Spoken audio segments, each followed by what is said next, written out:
Good afternoon. It is great to see everybody. It feels like it's like a family reunion. And every time we come here and seeing faces that sometimes we don't see until we're here. But it's great to have you all here in Waco. We hope that you found your lodging for the next couple of days and that you're able to find our space as easily as possible. But we are so thrilled to have you here. This Summit Week, as we call it, around our offices it's an exciting week, and everybody's running a million different directions, but we're all super excited because we get to be with some of our favorite people on the planet for the next several days. So thank you for being here. We have a jam-packed couple of days, and so you're going to see and hear from people from all walks of life doing all kinds of incredible things. You all hopefully have the app this year. Instead of doing paper copies of our summit plan, we've all gone to an app. If you don't have the app, here's what I'm going to ask. I'm going to ask my staff to raise their hands. So if you're on the Baylor Collaborative team, raise your hands real prominently. Okay, so if you need help with the app, don't come to me because I don't know how to download it. But go to one of them, because those will be the people that I go to after our session this afternoon. So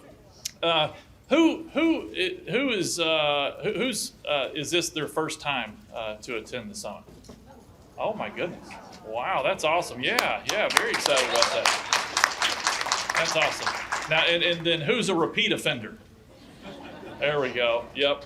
I see some of the usual suspects in the room. So, well, we're glad that you're here. Well, the summit brings together the brightest minds, the most committed practitioners, and dedicated policy advocates, all for working on the common goal of cultivating scalable solutions to end hunger.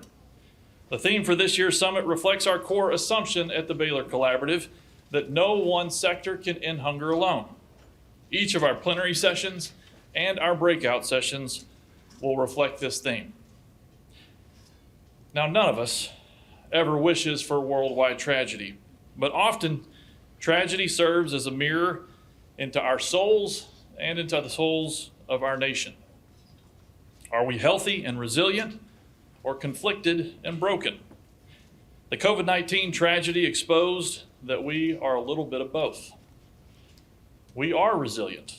We can work together to solve some of our nation's and our world's most complicated problems. And we are fragmented.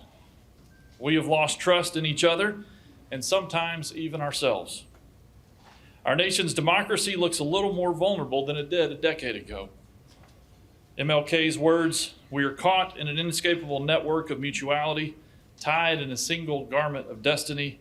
Whatever affects all directly affects all indirectly," feels prophetically true in ways that many of us have never experienced before the pandemic.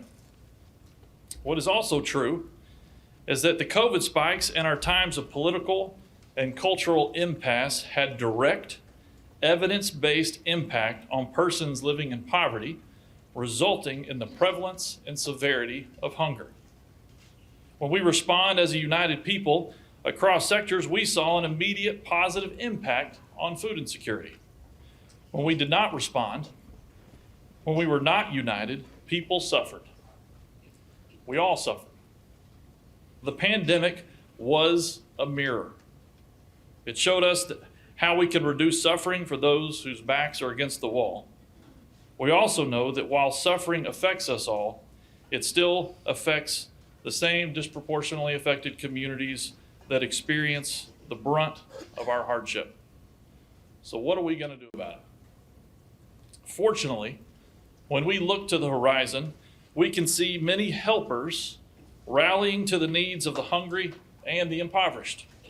Ellie Hollander and her team at Meals on Wheels America and their throngs of volunteers serve our parents and our grandparents living in isolation. Chuck Schofield and the Share a Strength team are calling for an end to child hunger, and they do so by rallying school districts and nonprofits to their cause. Anita Drever And the staff and volunteers at the work, doing the work of Save the Children, addressing rural child poverty, are addressing it in America's most remote regions. These are the helpers. You are the helpers. The fact is that none of you would be gathered here today if your souls were not burdened for the hungry and the dispossessed. You are here because you are the helpers on the horizon, and you know you can't do it alone. You're here because you need each other. You're seasoned enough in your journey for justice to know that your strength comes from collective collaboration. And we're glad that you're here. We're grateful to be surrounded by such a cloud of witnesses, doing your best to love your neighbors with your whole hearts, minds, and souls. The pandemic was a mirror. It was a mirror, and you reflected what justice looks like. You reflected that justice is possible.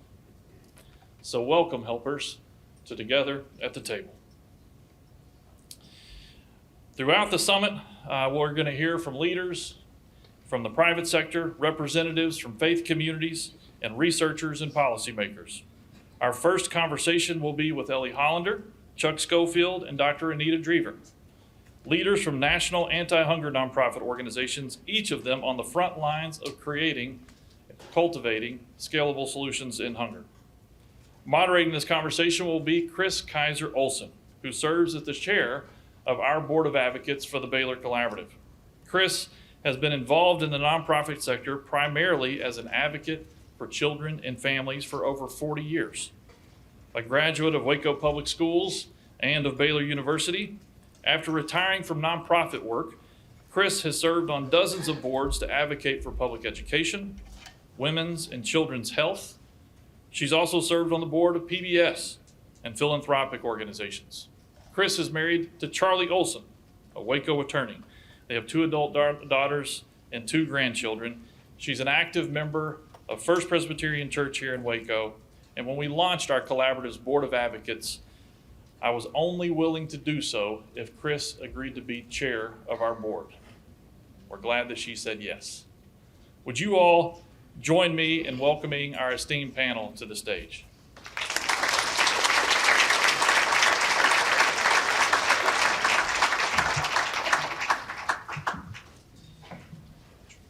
Is this on?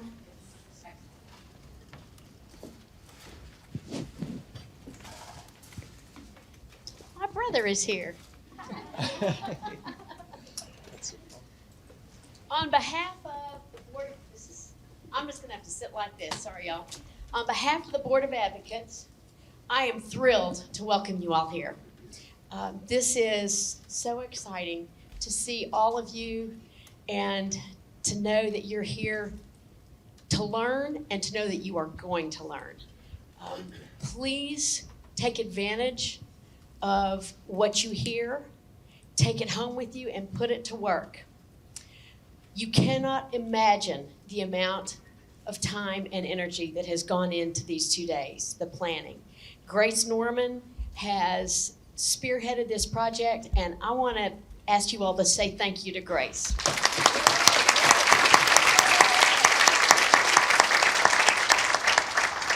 Neither this summit nor much of what happens within the workings of the collaborative would happen without Grace Norman. So thank you, Grace. We really appreciate what you've done. We're kicking off this summit today, Together at the Table, with a panel of stellar individuals who represent powerful collaborative partners. Show of hands, please. How many of you are here because you're affiliated with a nonprofit organization? That's what I thought.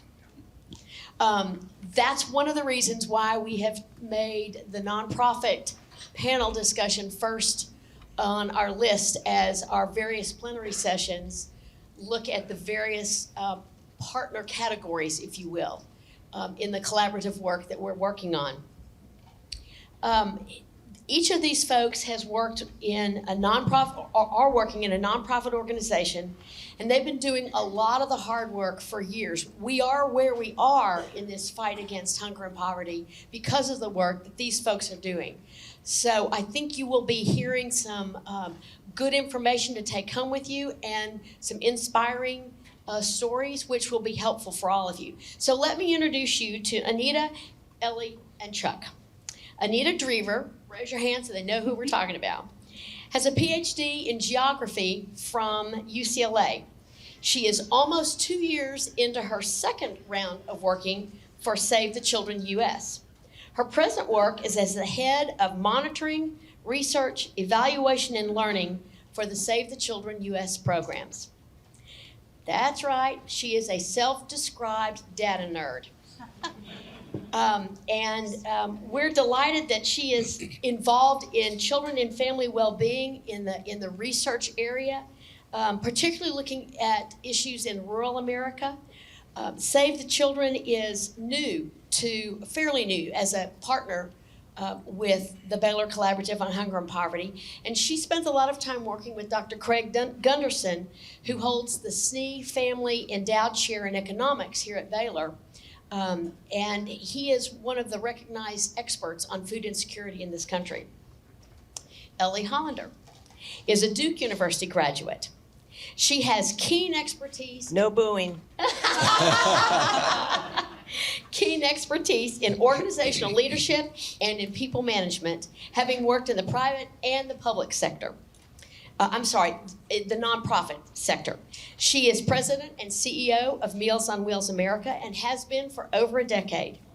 Prior to that, she did a stint with Good 360 and held a variety of executive positions at AARP over the course of 10 years. Clearly, she has a passion for senior adults.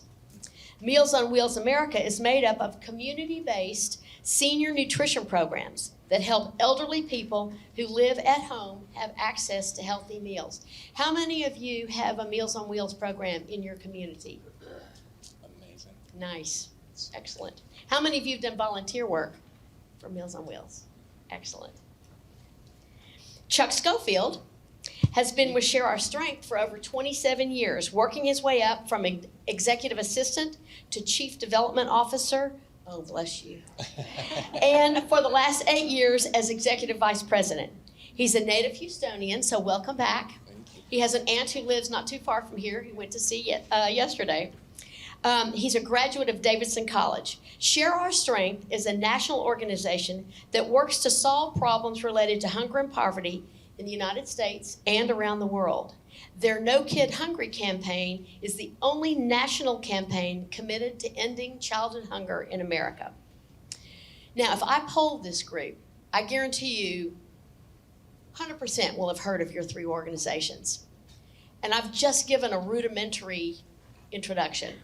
So I would like our first conversation to be for you all to share a little bit more about what your organization does in the area of food insecurity and poverty. So let's start with you, Ellie. All right, thanks, Chris. Can everybody hear me? I don't usually have trouble being heard. If you Seeing, can hear yes, but too short. Anyway, it's a pleasure to be here. Thank you for being here and such a warm welcome for all of us. So Meals on Wheels, I mean, it's the kind of thing that everybody has heard of or has some 3 degrees of separation. And I'm sure we have some folks in the audience today that may be from Meals on Wheels programs. And thank you for those who have volunteered. We appreciate that. So it is a nationwide network. And really the shared mission, although the programs may look different, some really support urban, suburban, rural areas. But the one thing that they all have in common is enabling our older adults in need to be able to live independently, more safely, and healthily in the comfort of their own homes and communities, if they so choose. And most of us know that if we had a choice, that is where we would like to be. So Meals on Wheels America, the organization that I represent, really tries to aggregate the voices of all of those Meals on Wheels programs across the country, some 5,000 of them, and also all of the seniors that they currently serve and they would like to be serving, to make sure that we are a loud voice on Capitol Hill, to make sure that when federal funding is being discussed, that we are doing everything we can to shore up those programs that help to undergird Meals on Wheels across the nation. We also do programming. We try to do evidence-based work, so Anita's going to be very proud to hear that. A lot of research to show that Meals on Wheels isn't just about doing the right thing, which it is, socially and morally, but it also actually saves money. But we have to do the research to do that.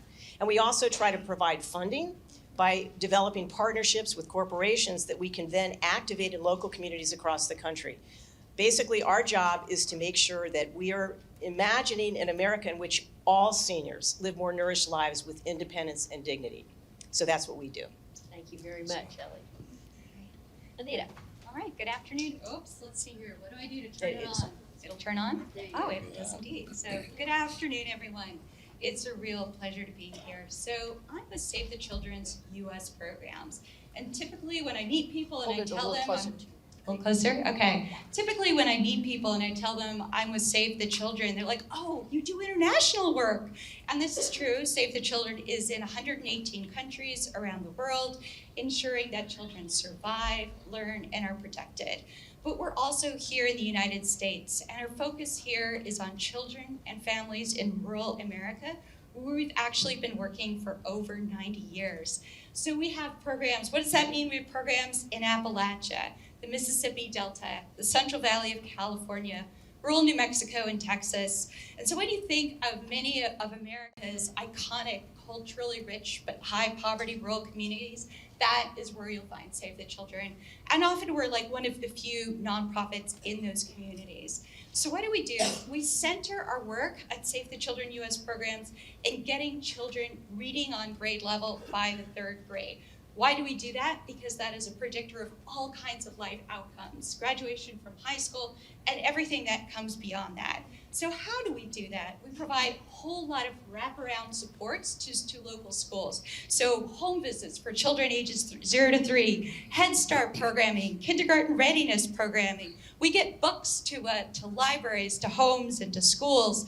We have summer programming, in-school programming, a whole variety of just those kinds of support programs, doing everything that we can do to get children, again, reading on grade level by 3rd grade.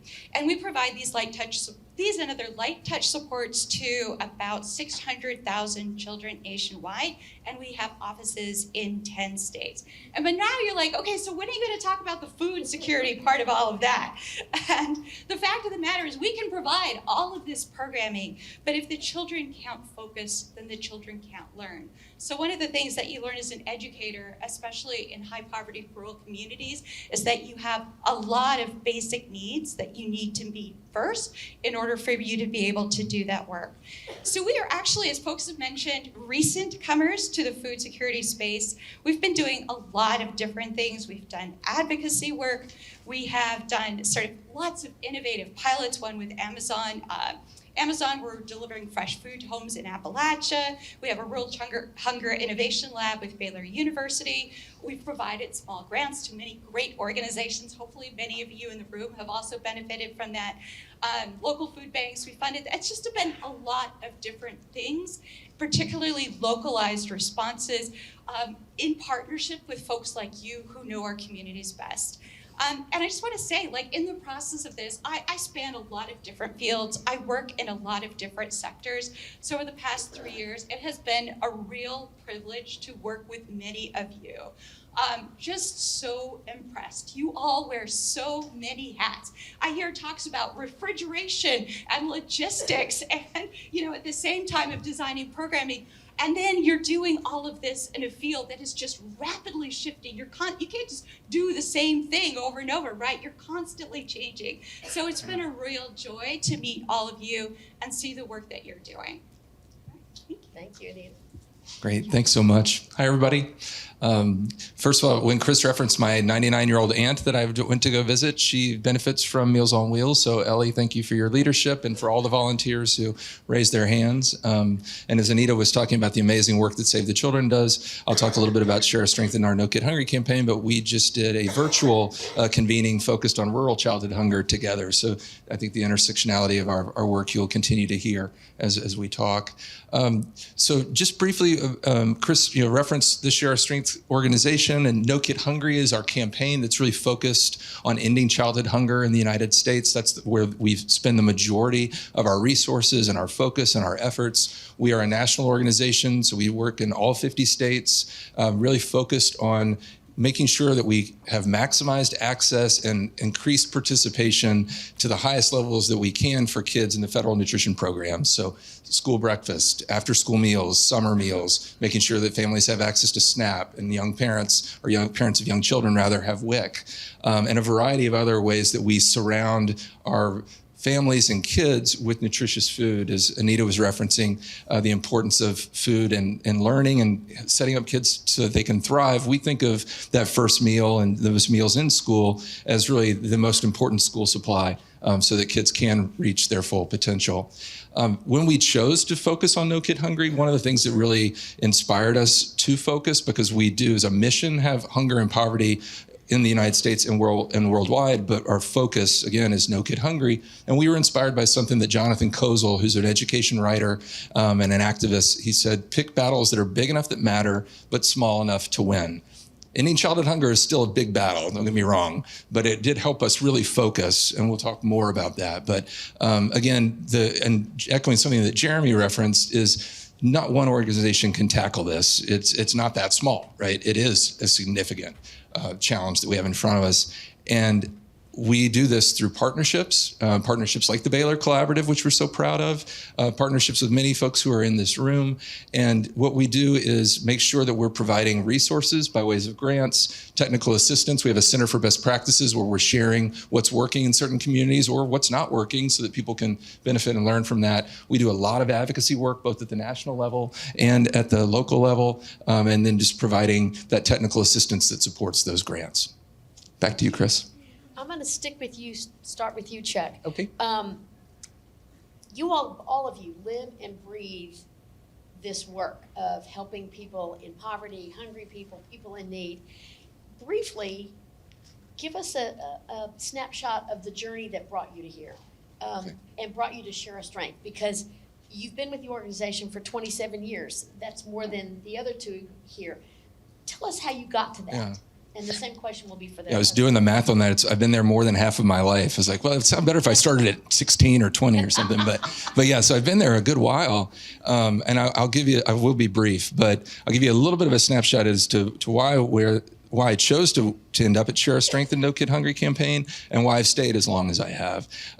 So I wanted to be a psychologist. Ever since I was a young person, I always wanted to be involved with people and helping people in some form or another. And I worked at Davidson College, where Chris referenced that I went.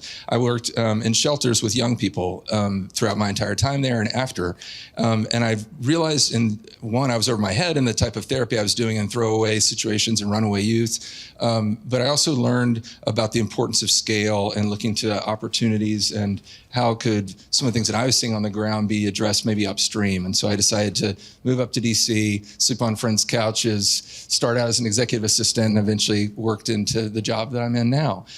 I promise I'll try to stay brief. I've stayed for 27 years, and a lot of it, I'll give you an example of, so I have certain colleagues who've been there a while too, and they'll say, I came because of the mission, I stay because of the people.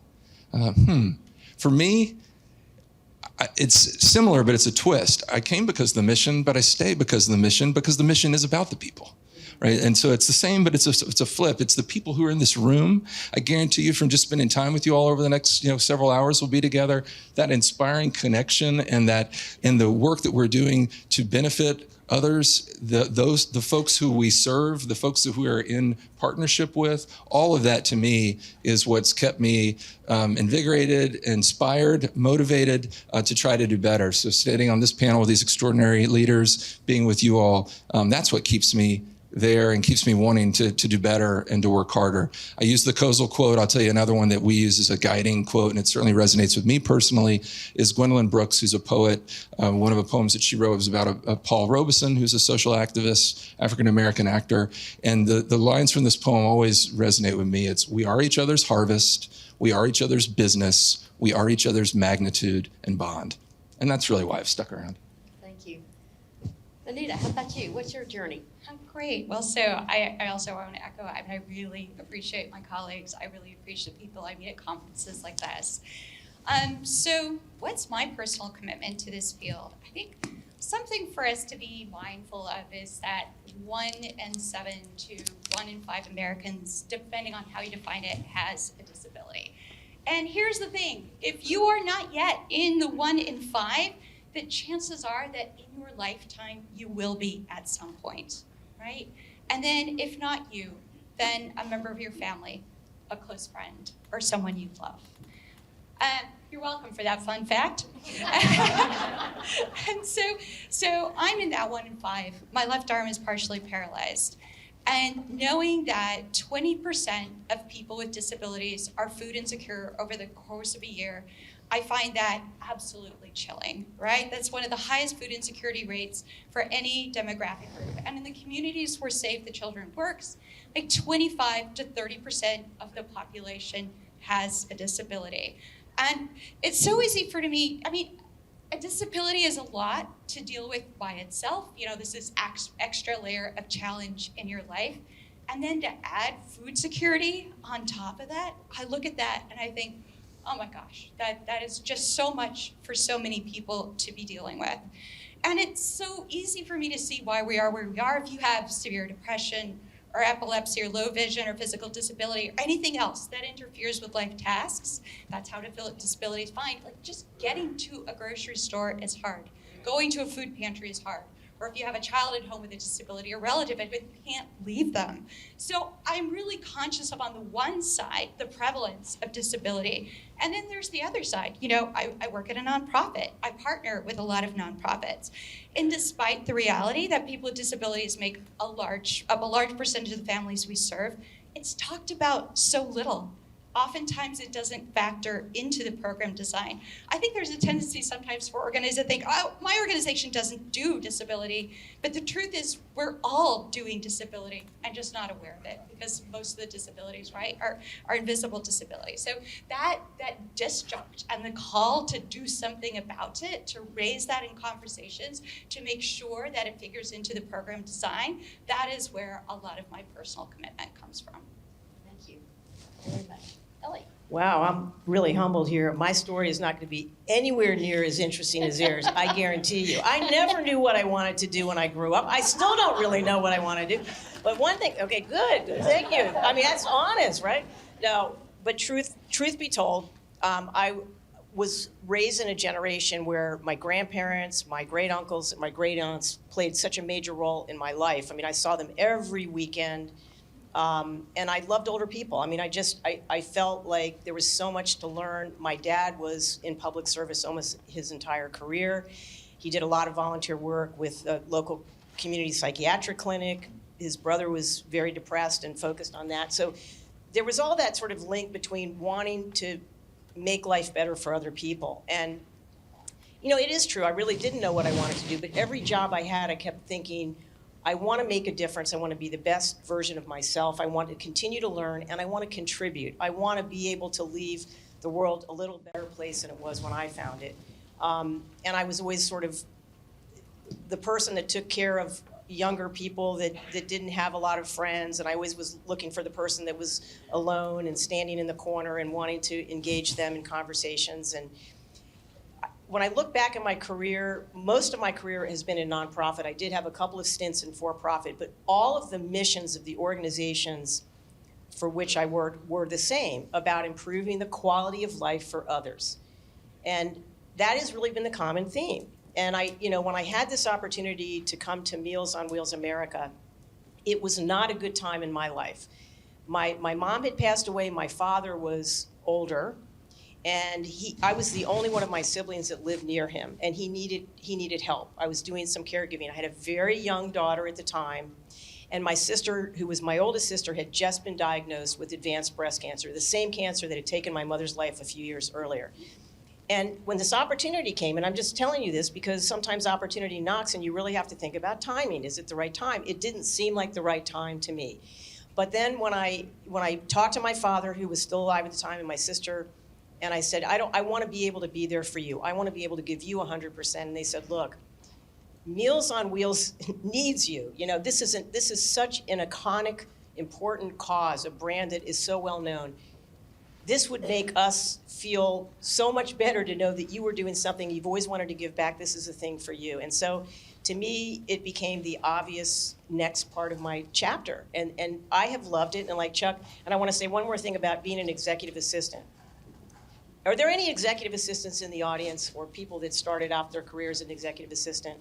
Well, I did too. And so what I want to say is, look, it is an underappreciated career. Look at it. Look at us. I mean, the point is, you really want to learn about an organization, you be an executive assistant. You could do any job. So congratulations, Chuck, and to me too. Very good, thank you. So true, so true.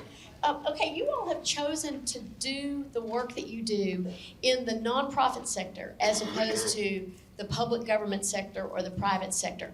So let's talk a little bit about the role of the nonprofit in this collaborative effort that Jeremy referenced in his remarks. So just tell us what you know, why you like the nonprofit sector. Anita, why don't we start with you? Sure. So I love this question, kind of, sort of what is the value add to this field of a nonprofit? And I've been talking a lot with Craig Gunderson here at Baylor University, because Save the Children is really kind of thinking about, what is the best way forward? And I think if you look sort of, go data nerd on you all right now, but if you look over time, our national programs, you look at trends in food security, things have been improving, with the exception of 2020-22. I'm sure you've all looked at that USDA report, you see that jump, but we've been seeing things improve steadily over time. And the investment federally has also been increasing over time. So really, we have strong national programs that are working for most people, but then there are some subpopulations for which they aren't working, where you just see it's just those food insecurity rates, they're not budging, right? So Native American families where somebody has a disability, where somebody's struggling with an addiction, or somebody has recently been incarcerated. So some of the folks who are most socially disconnected in our communities.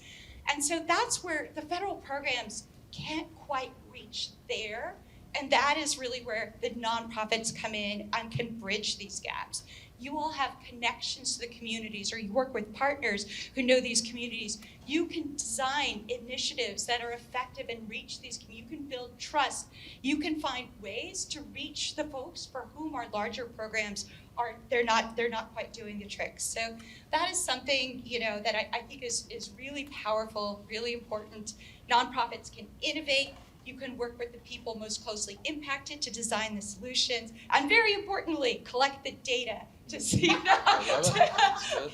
see if those. And then for the things that are working, I say share of strength is a really great example of that. You lift this up, you share that, and you sort of make these things fundamental. You bring the evidence, you bring awareness to them, and then they become part of the policy landscape. And then you see the safety net widen. So you play a really important role in making sure those big programs get even better. Ellie. Well, I'm not a geek, a statistical geek. Ouch! A statistical person. You self-proclaimed. Okay, right. Okay, Anita. But I will say that nonprofits are so critically important. They are the boots on the ground. They're in the community. They develop the trust of the community. They know people. When we have partnerships and with health plans or others, health plans can't even figure out, how to cross the threshold into the home. But nonprofits are invited into the home. And Meals on Wheels is a great example. The infrastructures exist. What we need to do is invest in those infrastructures and provide them with the resources they need so that they can scale to the magnitude of the need. Jeremy talked earlier about the fact that many of these social issues cannot be addressed without nonprofits. I don't know, but what I was going to say, Anita, and I apologize, I didn't mean to be offensive in any way, is that when you look at in the aggregate, nonprofits are the third largest employer in the country. I don't know how many people knew that, but it's a significant voice, and we need to work together to advance that voice. I think it's something like 12.5 million people work in the nonprofit sector. So it's bold, and it needs to be. The largest is the federal government. Don't ask me what the second is. I don't know that one. Maybe you can help me with that later. But again, we're trying to have fun up here. We want you to let your hair down a little bit here. I'll never be invited back again. I can already tell that. But humor is important. I just want to say it's really important. If you're not a runner, if you laugh for a minute, it's like equivalent to a 5 mile. Oh, yes. Right? Yes. Right. Don't quote me on that one either. But I think there's something about that's true. All right. Anyway, there you go. All right, Chef, Wonderful. thank you. I would just echo that the role of the nonprofits, in my perspective, is crucial, just so crucial. And I think each of you spoke about trust. And I always think of progress moves at the speed of trust, and the nonprofits who really can bridge gaps, make things happen at a variety of different levels, right? And not only just that direct service component, which is so incredibly important, but also the advocacy component, the voices that you all have, the aggregate of those voices together is so powerful. And then the only other thing I'd just say briefly is I think of nonprofits also developing proof points. Jeremy referenced scale earlier, right? Proof points that we can identify and demonstrate as we do our advocacy efforts at the federal level. I'll talk about summer in a little while, and we've been able to demonstrate through what the efforts of, I'm sure lots of you have been doing, to lift up what is possible and what can be scaled and taken to another level. So crucial. Hey, Chet, could I just please, riff on that one thing that you said, which I wanted to build on, is the stories. Yes. It's, we are in a time when bringing to life what's happening in communities, what's happening in our backyard, it's those stories that pull on the heartstrings. I mean, we absolutely have to have the economic case, the evidence base, but I think there's nothing like the stories that we bring to Capitol Hill, for example, that are really going to move people, and it's the stories that are coming from the folks that are actually in the community that make the difference. Absolutely. Putting a name and a face is huge. As an aside, I was on the Waco Foundation, our local community foundation board, for 10 years. And we put a lot of money into a lot of Waco community nonprofit work. But without the component of the advocacy, we can't protect our investments. So do not underestimate the value of sharing your stories with your elected officials. They have to hear from you, because otherwise the work that you do is in jeopardy of being cut because of partisan politics, because of budget cuts. Don't let one of your organizations be on the cutting room floor. Speak your mind and advocate for what you are investing your time and energy in. So I'll get off myself. No, that's great. I'm a moderator, not a panelist. Okay, literally, the world changed when COVID hit. And you all in national nonprofits had to retool at the speed of light while you were doing business. So share with us some of the challenges that you faced when COVID hit, and that you are continuing to face, not only organizationally, but also challenges that you see your target clients having to face. Chuck, let's start with you. Okay, great. Thanks, Chris. Yeah, I mean, I think also what Jeremy referenced in terms of the mirror that that COVID really held up, and as you heard me reference earlier, so much of our focus with child hunger is making sure that kids have those meals that give them the potential to thrive. And so what COVID really cast the biggest spotlight on from our perspective was the importance of school meals. And when everything was shut down, where in the heck were kids going to get their food from? And it was, everybody rallied in extraordinary ways. But in those early months, we were really spinning and trying to figure out, okay, how are we going to respond? And also at the same time that our workforce, which was at that time 60% at headquarters, 40% satellite, over the course of COVID, we flipped to be 40% headquarters, 60% satellite, to become much more of a hybrid Zoom culture working across. And so we had to learn how to work differently, more efficiently, and engage with the partners on the ground who knew what was really happening. And so, yeah, I'll leave it at that for now, but have some other thoughts on it. Good. Ellie, go ahead. Sure. Well, for the Meals on Wheels side of the coin, boy, seniors were the most disproportionately impacted by the pandemic, and many of our programs had to pivot overnight because actually I don't know how many people know, but Meals on Wheels isn't just about the meal itself. It's also about socialization, it's safety checks, health and wellness, eyes and ears in the home. But also, most of Meals on Wheels programs also have senior centers or locations where seniors may go to have a congregate dining experience, to educate, to exercise. So the reason I'm bringing this up is because overnight, those senior centers, those senior gathering sites, congregate locations basically had to be shuttered and transformed into what we call grab and go, drive through, pick up a meal and leave, because we couldn't have people in those settings, right? And at the same time, we also had to have our programs, we didn't have to have a program, our programs adapted, they're incredibly innovative. And they had suddenly many more seniors that were needing, to be on home delivered service. Same time, supply chain issues, right? We all were dealing with this. So do we have enough food? Do we have toilet paper? I mean, all the most important essentials that we all need. Same thing for programs. That were then suddenly, at the peak of the pandemic, Meals on Wheels programs were serving 77% more meals and to 47% more seniors. Can you imagine? Wow. And then struggling with the supply chain issues. And Meals on Wheels programs are very dependent on volunteers to keep their wheels rolling. But many of those volunteers are older, and so they also had to shelter at home and also to protect their own health and well-being.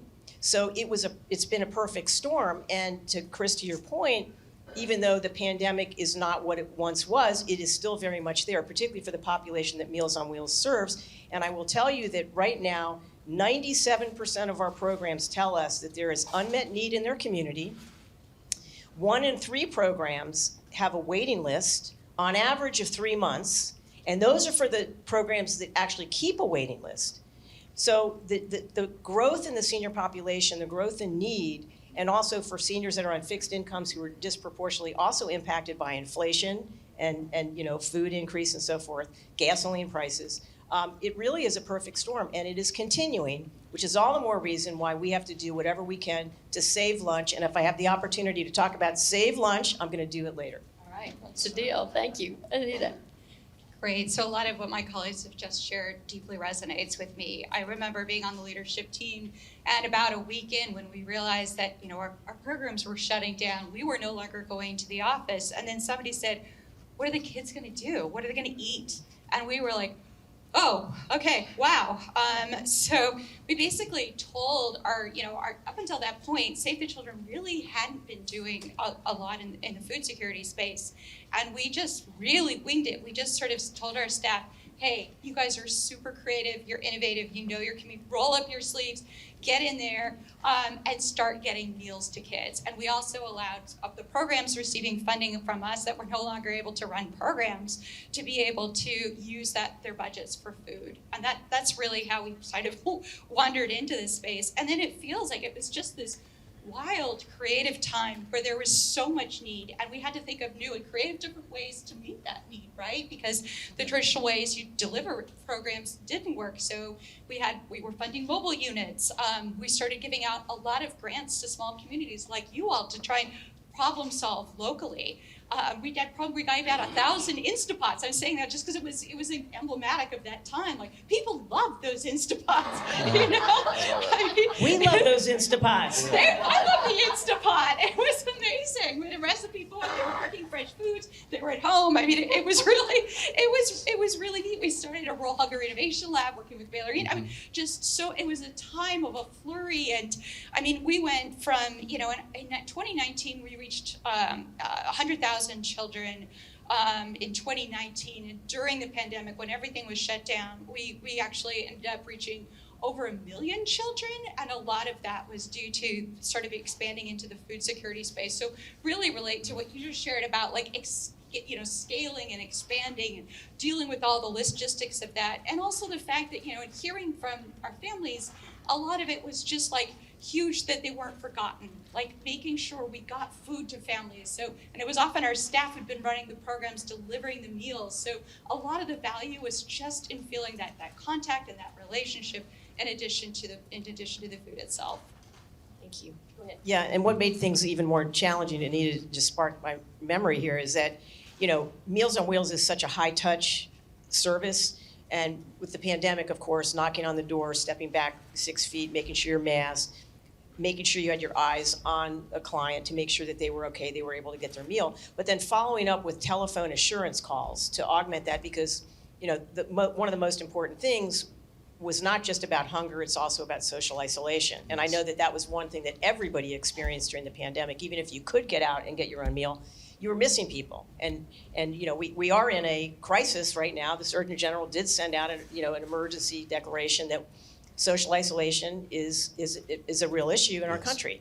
And it is definitely ever more so for seniors who are not able to be more mobile and get out of their homes. True, very true. So these were giant emergency crises that you all dealt with. What, simultaneously to all of that, what are you seeing on the distant horizon that you're thinking about and planning for? Because what you all are thinking and planning about will have an impact on the people in this room. Chuck, let's start with you. Okay, thanks, Chris. And I will tie it a little bit to our response to COVID and how they flow together. Because as I referenced, we were trying to make sure that the kids who were no longer going to school got those meals. And so, again, back to the importance of advocacy. Heather from Bread for the World's here, I think, in the audience. Hey, Heather. And, thinking about advocacy and those efforts of the waivers that we were able to, as a community of advocates, push for to make sure that we could be delivering meals and really shift the way that it should be in a lot of ways. And I'll get to that in terms of our future push. But similarly, we had the pandemic electronic benefits transfer where cash was going into people's accounts so they could spend money on food. And that was a major an enhancement for people. And despite the isolation, at least they were able to have that cash and they were able to have meals delivered to them. And so when you think of our summer structure and how this ties into where we're moving towards is I think probably a lot of folks in this room know that within the summer meals, one of the reasons that we have such a challenge with summer meals gap in this country is that we have a congregate requirement where kids have to come together to be fed summer meals. I think that's wonderful. Love congregate feeding, but also like the flexibility that those waivers created so we could be delivering meals, right?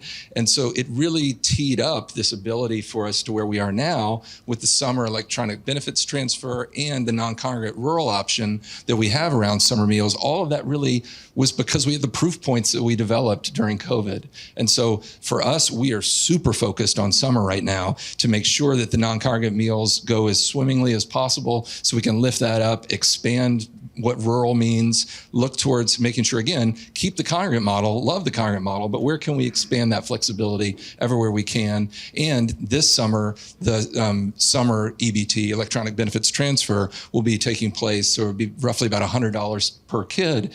And we're making sure that the state agencies are well aware of that, how the states are getting involved with that, doing the advocacy associated with that as well. So summer is a huge opportunity that we really learned and helped others learn how we could fix summer based on what we did in the pandemic. Excellent, thank you. Anita, how about you? So I just really appreciate the work that you all are doing. Kind of also that sort of disability issue figures into there. Yes. Congregate feeding, you have to get to the site. So that's another one of those things where I'm like, yes, check mark for one of the issues that I care very deeply about. I think the environment, the funding environment, the needs have changed a lot since COVID. It was kind of like all hands on deck. We do emergency responses at Save the Children. So it felt like a lot of this work was very kind of emergency response-like. But we're sort of looking to go deeper and more impactful. We're sort of now kind of falling in line a little bit with kind of some of our more traditional educational programming, and also really trying to tie explicitly the food that we're giving out to educational achievement. So one of the things that we're hoping right now, we're kind of on pins and needles, hoping to receive an earmark for funding here in Texas to launch hunger-free community initiatives in several rural communities. I'm guessing many of you are familiar with this, but what it is, basically you bring people together in a community with your school and community leaders to identify who in your community is food insecure, and then to design multi-sectoral approaches in collaboration with people closest to those issues to address those food security needs.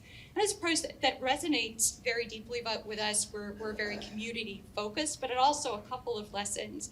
One of the things, if you ever had to collect the data and measure food security, I've been sort of startled by the investment that it takes to really move that needle on food security. So we're like, okay, we really need to make sure we're doing these efforts where they are needed most. So if you have the Hunger-Free Communities model, you're able to really identify who most needs it, how do you get the food to the people who most need it, and then design interventions that are going to be effective for that. So we're really moving to that model and trying to figure out some of this targeting piece of it to get at also those communities where you see that persistently high food insecurity rates. Thank you. Ellie. What was the question again? What's out there on the far Well, horizon that you're planning for now? Okay, well, thank you. A couple of things. One is we just did a study that reviewed 38 separate bodies of work to develop the evidence base to show that actually Meals on Wheels, this intervention, because I say it starts with the meal's the entree, but it's also about the socialization, safety, and so forth, that it not only reduces healthcare costs, but it improves healthcare outcomes, it improves food security, nutrition intake, fewer falls, I mean, you name it. And this has been a study that we've been pulling together for some time. It's like really a compendium. And we just produced that recently, which we felt the timing was perfect for two reasons. One is because on Capitol Hill, I'm sure you all know that we're still on the cusp of wondering whether or not we're going to have a government shutdown, and we hope that we won't. So we felt that this was really important. And also, we need to make sure that those funding bills, the appropriations that fund programs like, childhood hunger programs, nutrition programs like Meals on Wheels, that it is getting the maximum amount of funding. So the timing was very important to do that. I'm going to just lead into Save Lunch if I could, because this is an opportunity for every one of you in this room to take literally 20 seconds, because I know we all can spare probably 20 seconds, and just literally get on our website, mealsonwheelsamerica.org, Save Lunch, and you can send a message directly to your elected officials to explain the importance. And there's an amazing video from a woman named Carol, who is a Meals on Wheels recipient, to send a message to your member of Congress saying, we need to boost funding for these vital programs. Lives are dependent on it. And so I just want to I know there's a call to action probably, but that's an easy call to action. That's what we're most excited about right now, because we totally believe that if all of us are able to aggregate our voices for those who can't speak for themselves, kids, seniors, we can really have an impact, and that's what this is all about. So I'm glad you're all here. You're all advocates, you're all friends, you're all supporters of making sure that we have a country where we are addressing food insecurity. So I just want to do that call to action now. Thank you very much. You all have heard several possibilities for work that you can do after this conference is over. And you're going to get a whole lot more of those calls to action in your breakout sessions and in the other plenary sessions. So I'm delighted that you're hearing this now. Put it on your list to do when you get home, and get your friends and neighbors to do the same thing. We just have a little bit more time. I'd like to ask you all, what gives you the courage and the audacity to get up every day and do what you do in this work? It is hard work, and the problems are huge. That's pretty audacious for you all to get up and do that. What gives you that courage? Go ahead. Well, I'm really bullheaded. I think you can see that already. So I don't give up easily, and I feel like we are all blessed to have roles that we have where we are representing people who really have needs and are counting on us. And I do much better when I know there are people counting on me, because I don't want to let anybody down. And also, I'm not going to quote a poet. I'm not good with that. But, I love the song, people who need people are the luckiest people in the world. And I think that that's kind of what gets me up every morning. I kind of sing that. I'm not going to sing it here because you would be happy that I didn't. But the mirror idea is I do look in the mirror and I do say that. I believe that all of us have the opportunity to do something that's grander than ourselves. And so You have to be audacious in this space. You have to be bullheaded. You have to be patient. And I have no problem with any of those things. Good. Anita, how about you? Wow, it's interesting, as you say, and I think our jobs are hard, right? Like, we're balancing a lot. We don't have a lot of funding. Our space is constantly shifting. So I think it's a lot. Like, we wake up, probably all of us, in the morning and think, oh man, but the alternative is to not do it, right? That's the only thing I think of that's harder. So. Yeah. Thank you. That's true. That's, Good job. great points, both of you. Tough to follow. I think it goes back to the comment that I mentioned earlier about, the mission is the people. I find that the time that I spend with partners in the field and seeing the work that you all are doing, the work that's really in community, always motivates me that I got to work harder. I got to be more efficient. We got to work better because these problems need to be solved. They are solvable, and you all are doing extraordinary work in your communities. And so I think to me, it's that, is connecting with that. And I can feel it if I haven't been out in the community in a while. It's like, oh God, I need to go back out and see people who are really doing the work, because that's what fuels me to at least try to do a better job, but certainly to keep trying.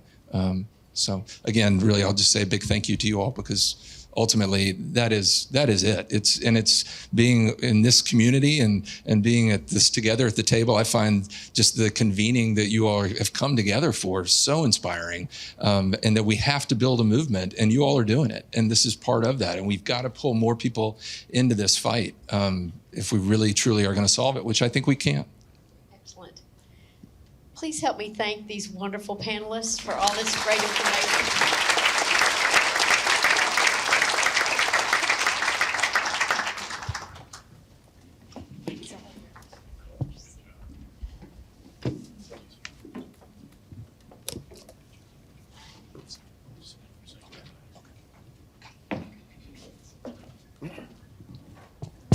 Can y'all let them know how grateful you are one more time? That was awesome.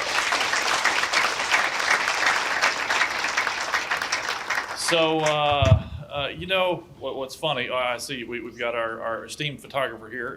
And one thing that's funny about these pictures is I've been doing this now for 15 years, and you can steadily see my beard get whiter and whiter over 15 years. So thanks for being here and embarrassing me again. Let's just use the picture from 2009 if we can. I don't know if you all have this feeling. The last month, I've been able to go to Alaska and do some site visits in Alaska with some of the rural food distribution programs that we run through Meals to You, and then rural New Mexico last week.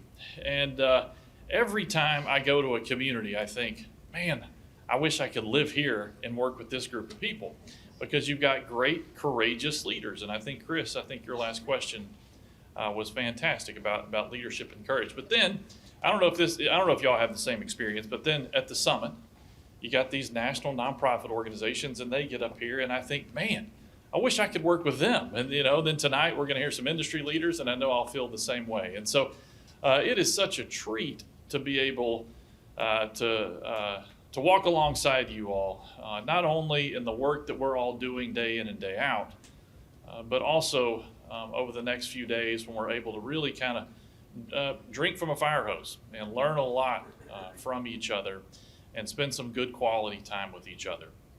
Well, I want to thank our sponsors. And so one of the reasons I was grateful, I ran into one of our participants last night, and she said, I don't know how y'all keep your costs down for the summit. And Grace and our team, we just feel every year if it's another $1 than it was the previous year, it gives us almost a cardiac arrest. And but the only reason we're able to do it is because we've had great sponsors. And so we're grateful for Food for Good, who's been a partner in doing the work, but also they are a partner in making this summit affordable and possible for all of us. We're grateful for Hormel. Hormel is really taking some giant steps in leadership in the work to address food security, not only as a company, but all through the work that they're doing, both philanthropically and socially in their community and communities around the world. We're grateful for the PepsiCo Foundation. They've stepped up in major ways, as has Emoja Foods, a food distribution company, many of whom you have worked with. They do a great job with medically tailored meals for those of you who are interested in that line of work. And then Whitson's is a new company. Whitson's is a company that does child nutrition work, and they have become a great partner and good friends over the past year and a half, and so we're grateful for them. But I would be remiss, so one of the sponsors that's not listed is the Episcopal Health Foundation. So how many of you are here because the Episcopal Health Foundation brought you? Look at that. So Willie Bennett, who's on the team, Willie, where are you? Willie's, of course he is. He's actually working while he's here. And Willie's on our board and works at the Episcopal Health Foundation. Many of you know Willie's who I want to be when I grow up, a phenomenal community organizer. But I joked with him when he told me that he was bringing 38 people from the Episcopal Health Foundation that they were going to sponsor all 38. And it reminded me of when I was in vacation Bible school. Remember when you were a little kid, if you brought the most guests with you, then you got the Kurt Kaiser, you got the Kurt Kaiser little record, and so Willie will get the Kurt Kaiser record before he leaves. So, I'm going to ask. We're about to do something that we've not done before, and so I'm going to try to embarrass Chuck Schofield. I'm going to ask him if he'll come join me on the stage, and Grace Norman as well. I met Chuck in 2010 when our organization, which was under the name the Texas Hunger Initiative back then, if you could remember that, when we were invited to meet with Share Our Strength in Washington, D.C. at the USDA offices. And of course, I had heard of Share Our Strength, and they had an enormous reputation at that point. And I'd heard a little bit about a No Kid Hungry campaign that they were interested in launching. Well, for me, a little hometown guy going all the way up to Washington, D.C. and sitting in the USDA building and getting to meet super sharp people like Chuck and his colleagues, it was like a little kid in a candy store. It was phenomenal. And I don't know about you, Chuck, but I remember as you all were describing the No Kid Hungry campaign right before you launched it, and as we were describing the work that we do in Texas, I just felt like I was looking across the table like the scene in Jerry Maguire where he says, "You complete me," and I very much felt that way. So I still do, Chuck. I still do, Chuck. You complete me, Chuck. Don't tell my wife I said that. Well, since that day, we have been a partner with Share Our Strength, and Share Our Strength launched the Texas No Kid Hungry campaign in 2011 on the steps of our state capitol. We had our ag commissioner there, Todd Staples, Billy Shore, the president of Share Our Strength was also there. It was just a phenomenal day to celebrate a common goal of addressing child hunger in our state. Well, it's hard to believe it's been 12 years. It has been 12 years since we did that. And since that day, I want to tell you a few stats of what have been accomplished because of Share Our Strength's investment in the state of Texas. We've been able to pass key legislation. We've developed innovative strategies informed by academic research to reduce child hunger. We've been able, in part with many people in our state, have been a prophetic witness to the child migration crisis that many of you know firsthand about. Their results of our partnership in Texas is we now have more than 400 Texas school districts who have adopted alternative breakfast programs, resulting in hundreds of millions of additional meals for Texas children. Isn't that amazing? We've increased summer meal sites in Texas from 2,500 sites to over 10,000 sites, which has increased the summer average of meals being delivered to kids from 8 million meals to 25 million meals every summer. Their advocacy in D.C. also made, as he referenced earlier, the home-delivered option for meals in rural communities, a program that we've worked very closely with through our Meals to You program, and the summer EBT program, programs that TDA has tested out here in the state of Texas. They help make them permanent beginning this coming summer. So no longer will we just have the congregate meal program, we'll now have 3 different options to be able to provide food to our children in the summer. Share Our Strength's investment in Texas has gained more momentum when they committed to our state by opening up a permanent office, so we now have an additional critical partner in the fight to end child hunger for years to come. Chuck, we would not be at the Baylor Collaborative who we are today without your early investment and the support of the Share Our Strength team. That's why the Baylor Collaborative is awarding Share Our Strength with our inaugural Legacy Partner Award. Thank you.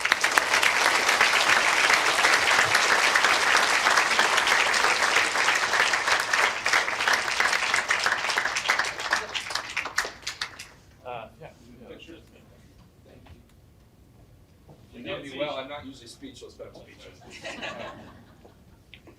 Chris, why don't you come on up? So again, we're documenting the white beard again. I had hair 12 years ago too.